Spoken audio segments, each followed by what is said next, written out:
Alright everybody, so today we're going to be fixing the loose spoiler hatch on a 2000 to 2006 Honda Insight. The factory uses real thin plastic in these locations, and after 20 years of UV and heat cooling, they get real brittle and break off, and you might notice that you're having a little vibration or noise issue from it, or just loose, and sometimes if it gets bad enough it'll even fall off. So what we'll do is, this is the part you've purchased from me. We're going to take the spoiler off, use some ABS cement from the hardware store, glue these in place, use some of the existing hardware on the spoiler, and get it back in better shape than original. What we're going to need today is a Phillips screwdriver, a flathead screwdriver, possibly a pry bar, a pick, some water pump pliers, a T30 Torx bit with an extension, just makes it easier, and then a 10mm deep socket with an extension, razor knife, some sandpaper, and like I said, some black ABS cement from the hardware store. Alright, so the first thing we're going to do is remove these two plastic clips right here. To do that, you'll take a Phillips screwdriver and push in the center of them, and then just pull them out with your fingernails. Mine only has one in it right now. That's what it came with. And then this is probably the hardest part, is actually getting this off. What I found was easiest is to take a pry bar or a screwdriver and stick it under and kind of rotate it. And there's four metal clips along the bottom of here, and there's four plastic clips along the top of this. And it's easiest to pull the bottom off first, work your way around.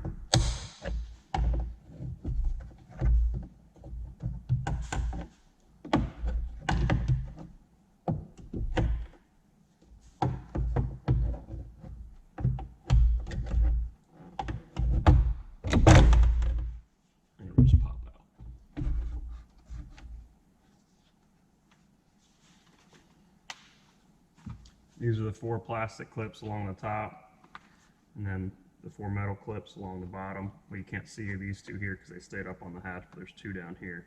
And there's also, on the driver's side here, there's a little alignment dowel. You want to make sure you get that back in when you're putting it back in place. Once you have that cover off, you can take your T30 Torx bit, take the two screws out of either side underneath here. Depending on how bad your spoiler is, these might have broke off already. They might be spinning in there, so if you can't get them out, no big deal, we can get them off later when the hatch is off. Okay, once those two are out, you want to remove the windshield wiper cover right here. There's three 10mm bolts. You want to take those all three out. Once three bolts are out, you're going to take water pump pliers, and there's a little plastic stay on there for the wiring harness on the back side. Just pop that together and push it through. Make sure it's loose. You'll take a Phillips screwdriver, remove all four Phillips screws, fall out of place. So I'm going to hold it in with one hand while you take the last screw out.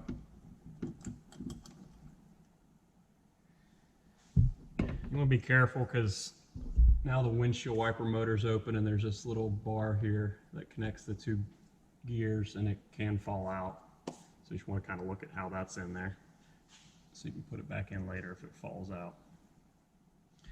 Alright, the next thing we're going to do is take the 10mm socket, deep well, leave it on the extension you got. And you'll be able to pull this down, and there's a hole here. You'll be able to push in, take the socket, and there's a plastic clip. You'll put it right over the clip and push it in, and you can hear it release. Now this one's a little bit harder to get to over here. You get the motor in the way, but you can still get to it. We'll push it in and hear it release. Now it's released with the plastic clips. And you got one 10mm nut here we're going to take out. That's the only thing that's holding it in still. Actually, we're going to leave that a little loose on there for now. We're going to take the pick, pull the hatch down, And you'll look in the third brake light, and on either side there's a small little triangle. We'll take that pick tool and remove that little finished garnish plastic piece from either. Then take your Phillips screwdriver, take the 2 screws out behind those covers, use the pick, pull the light out. Now take and unplug the wiring harness, the light, set it in here. Now you can take the 10mm deep socket, slide it over this nut in the center here and take the nut off. And now the hatch or the spoiler should be loose and able to come off. You might have to take the socket again and release these clips if they pop back in place. Like mine did there. And now it's loose. And you can see mine has broke off both driver's side and the passenger side, and this one's the center bolt, and this passenger side clip's the only thing that's holding it on still. So now we'll take this over to the table and get it cleaned up and get the blocks put on it. All right, now that we got it over to the bench, I already have this one cleaned up. This part broke off from here. This part broke off from this side, and this broke off from there. I just have the replacement parts already sitting there, so you can see kind of how they fit in there. Nice and snug. And if you look on yours, you'll see where it has the little tabs left over. You'll see where it has the little tabs left over here. Well, this just fits nice and snug inside where those tabs are, and it locates it left and right and forward and backward. So you can just slide it over. So you might want to leave some of these tabs, or at least the little ridge left there, so you have a little alignment. So what we're going to do is go ahead and pull this. This clip just slides off the side.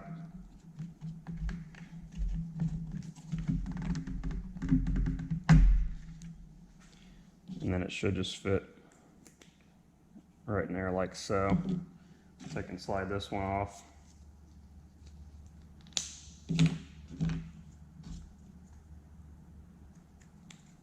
We'll slide it in that one. Same with these will just pull out.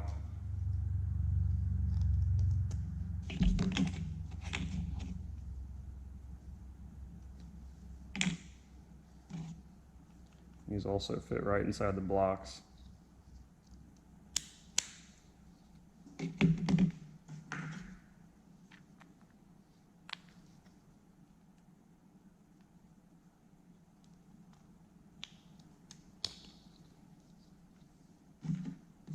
So this one pretty much just needs this piece broke off of it. I guess you could leave it on there if you wanted for an alignment, but while I have it off, I'm just going to go ahead and break it off, which you saw how easy it snapped right there.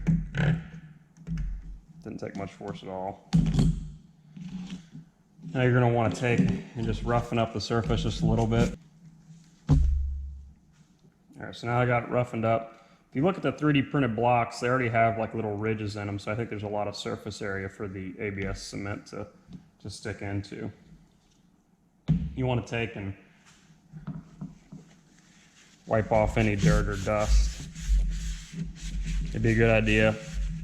You want to take the time to take some acetone and wipe it down with acetone and get it nice and clean. So what we're going to do is lay them in there, test fit them one more time.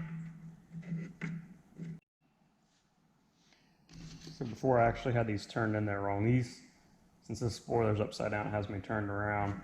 These want to be facing towards the car because that's how we took them out. So once I flopped them around, they fit in there nice and snug. You can see they're tight against the back. So that's how they want to be.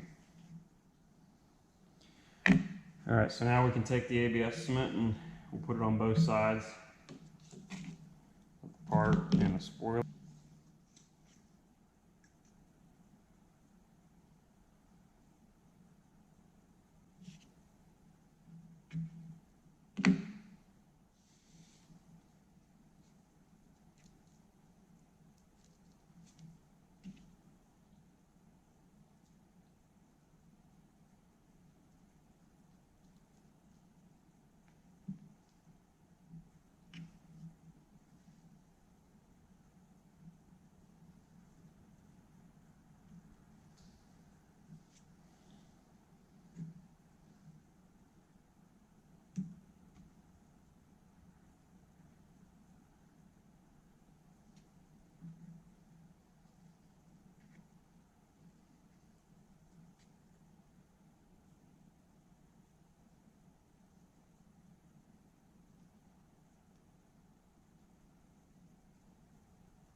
Now that those are in place, you just want to make sure they don't slide. You can use some clamps to hold them in temporarily while the cement sets up. But now, after that sets up, we're ready to put it back in the car.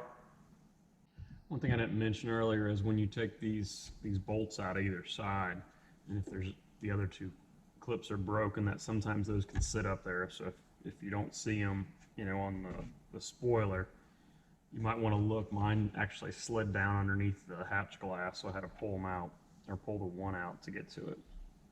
Also, I didn't mention earlier, but while you have the spoiler off and the light out, it's a good time if you have a lot of sun damage on your spoiler to go ahead and paint it.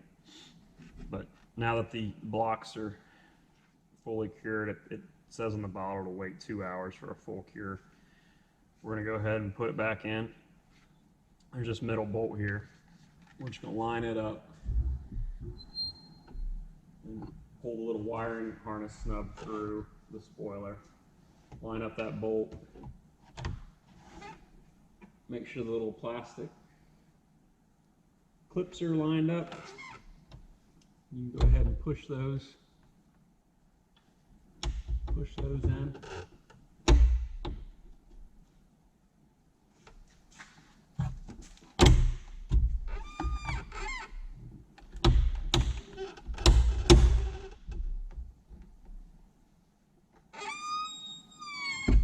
So now it's holding itself in place. We can go ahead and put this nut on here. Use the 10mm deep socket to tighten it up. All right, now that that's in, we can put our third brake light back on. Be a good time to put some dielectric grease on this while you have it off. There's only one way these can go. And it'll be pretty obvious when you have to put it back together. Slide the light in, put the 2 screws back in, put the covers on, or your wiper motor cover plate back on.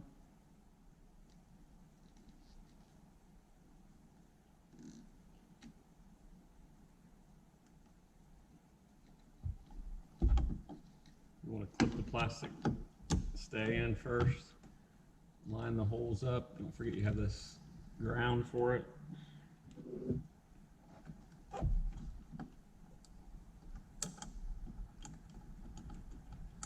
The screws in first, they're a little bit easier to line up, but just leave them loose. I'll put the 3 bolts back in that are on the cover plate using the 10mm socket. Now that you got all the bolts and screws in, you can go ahead and tighten them all up.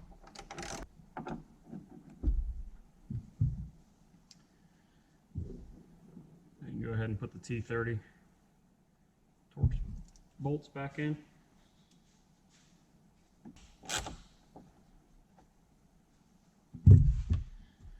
Once those are tightened, we can come back and put the plastic cover on.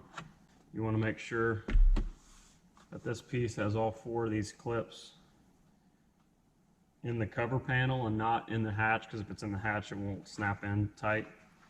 There's 2 on the bottom, here and here. These stayed on my cover and these stayed on the hatch, and it seems to go back together just fine and fit tight and snug. So what you're going to want to do is take that alignment dowel over here and slide this in like this. Slide this side in.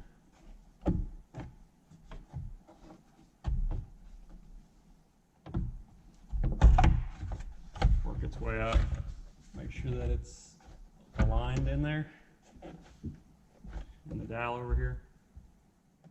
That these clips are lined up, you can push them in, just a nice hit. And the same up top.